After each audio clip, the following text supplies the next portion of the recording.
Hello, Carol Taylor-Kearney here at Powell Arts, and I'm with Jonathan Greenberg. And Jonathan is going to tell us about his beautiful painting that's right behind us. Go ahead. Okay. This painting is called Book Island, and the subtitle would be A COVID Fairy Tale. This painting has an interesting backstory. It was originally inspired by an artist from the United Kingdom named Sue Blackwell, who does book sculptures. Mm-hmm. And a lot of them are fairy tale based. So she'll take a fairy tale book and she'll carve it up and somehow use whatever she does to it to somehow illustrate the book and the fairy tale. And they're beautiful.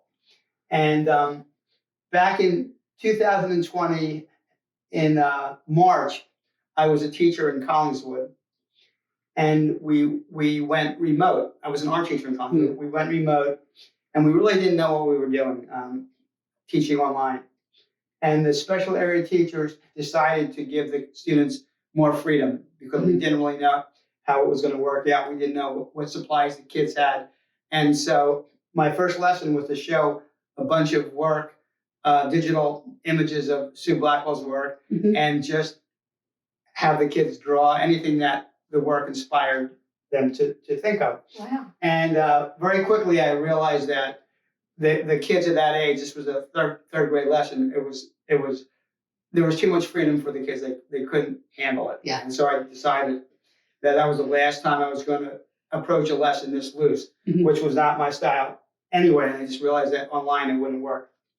But my sample, I decided to make a painting about COVID. This is not the painting. The painting that I did was a little watercolor. And I had the book. I had kind of a table, but you didn't know it was a table. You just saw like the wood boards and then the ocean in the background and a dragon and a tidal wave. And I did a lot of writing on the picture. And I decided that I liked the image. It wasn't anywhere near successful, but I knew that I was going to have to turn this into something that was good.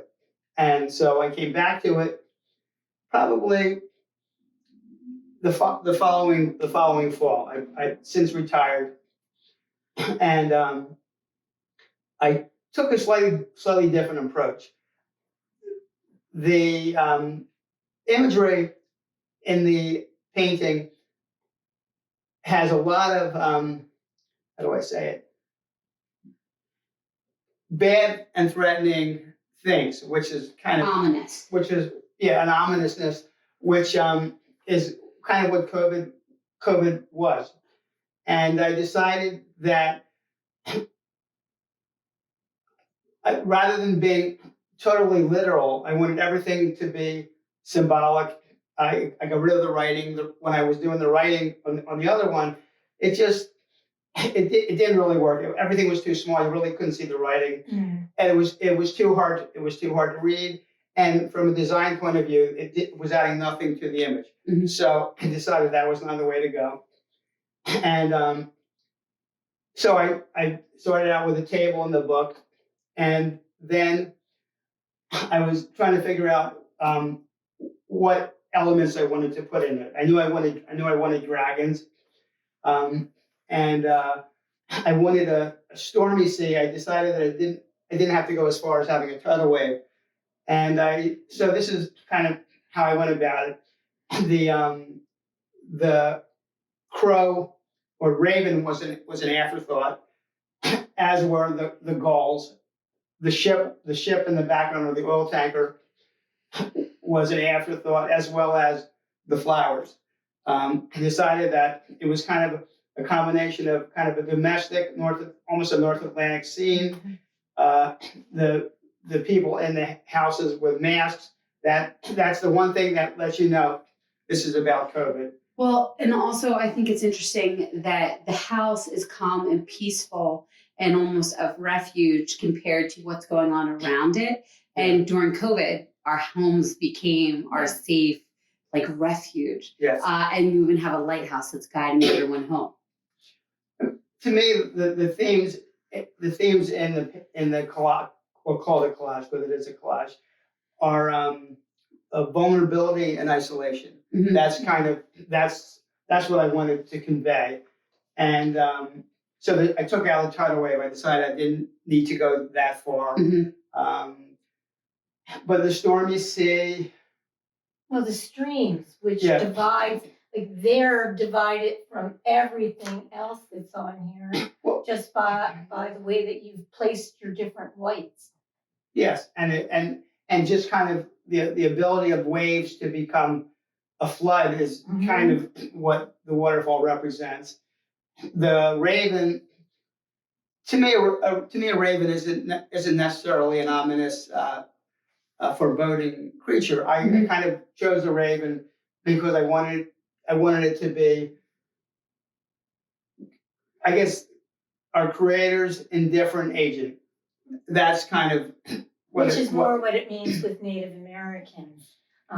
There's whole folklores around the raven. Well, and also ravens are like ravens just in and of themselves. They are great at remembering faces and they try to seek relationships. Like they can form relationships.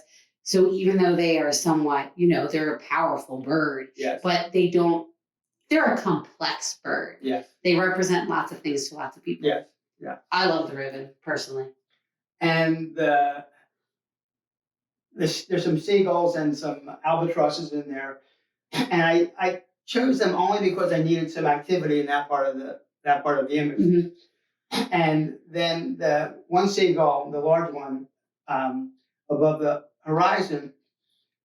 When I first made it so large, I thought, well, maybe I don't need anything that large there, but it's beautiful. I mean, that bird is gorgeous, and so I didn't want it to really be, if there's a raven, which has negative connotations, there would be a seagull, which I don't want to say they don't have negative connotations because they do, but Especially since you're from New Jersey, Yes. we know better. But it's kind of, it's just, I love that seagull, and Well, you set up space with it because we have a rainfall here yeah. and littler rainfall there. And then with the bird right above it, he is out more toward me. So Yeah. now I go and enter in and I go beyond him to go and back to where the hills are and up to the moon.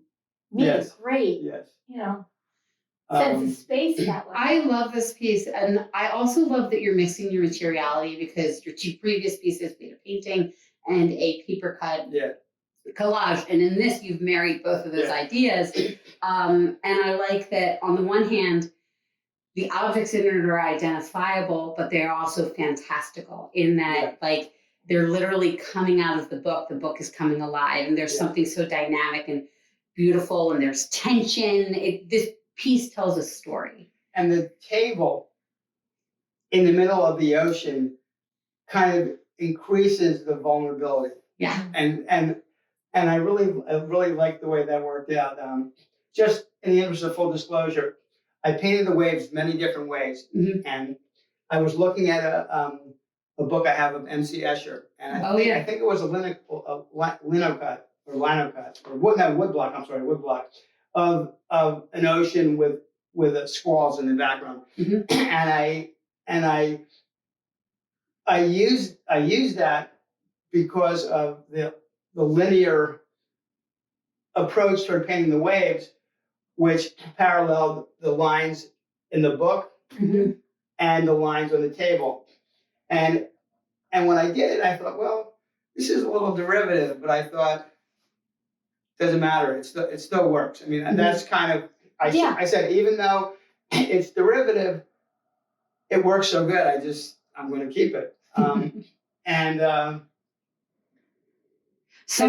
the moon, poking up above the clouds. It's a beautiful picture. Sometimes the art has to, like, I think one of the beautiful things about art is it's both cerebral and well thought out. there's all these components like composition and color and technique that go into it. But there's also something intuitive where you have to be able, like, which I think is kind of what you're describing, where you have to be able to look at it and be like, I know logically this, but intuitively this works. It's beautiful. This is working. I'm keeping it. And which you've done beautifully here. Yeah, and as I've told you before, I always want to make my artwork beautiful. Mhm. And to me, beauty and this theme, there's no conflict. You know, it somehow it says what I wanted to say. So the beauty basically is like the hook. And Well, it only comes out beautifully if you're elegant about it, and you really were. I'm going to have to point out all this area here is basically from books. Newspaper. Yes. Newspaper. So I see newspaper here, and then when I first looked at this, I just had to smile because one of my very favorite paintings is the one of fall that you did. Yes. Woodpecker forest. Right, and you have the bird there, the raven there, which I think when I think of you, I think of birds. Yes. Because that's your subject matter throughout much of your art. And then I see this, which of course I'm like, is that his pipe? No. Or are you thinking Van Gogh? No, I wanted something on the table to make it to increase this the surrealness of the image, because the pipe is kind of to scale, and the lighthouse and the houses are sort of the scale. I mean, it's just playing around with the realness or the unrealness of the image. Well, and you always do interesting things with perspective. And so what's cool about this is that it almost is, and I think this was probably your intention, it's almost like you are sitting at the table and you could be reading the book in your vulnerable state, you the viewer, and it's popping out and expanding before you. And I think that that's a really interesting perspective. Gave us a little place to sit. Yeah, you gave us an entry point. Yes. So, and I think that that's just, I love that you play with perspective. It's not something you see all the time. And for me, the finishing touch was my little chop there, the signature. At first I did it like down here, horizontal and vertical. I thought that just doesn't work. And then I thought, okay, I'll do it in perspective. And this is great. I like it. Yeah. So, yeah. No, it's a wonderful piece. We're so glad that it's going to be in the Changeling show. And this doesn't define a changeling. I don't know what does. Yeah. So you have a little bit of everything in there. Yeah. So. I mean, it's a transitional time we're going through. Yeah, it is. In every way. Yeah. At least that's the way it seems to me. And people can come up to this and get something out of it every day, Yeah. whether they're going on the tanker floating down, or they're in one of the streams of water or out of one of the streams. The oil tanker. And when I painted that, it was in the early parts of the war in Ukraine, and so oil seemed to be a big theme in that war. Yeah. And has so many reminiscent moments of what we've all been through and what everyone else is going through. Yeah. So I hope everyone comes to see Jonathan Greenberg's artwork at Powell Arts from now until November 20th. Nailed it.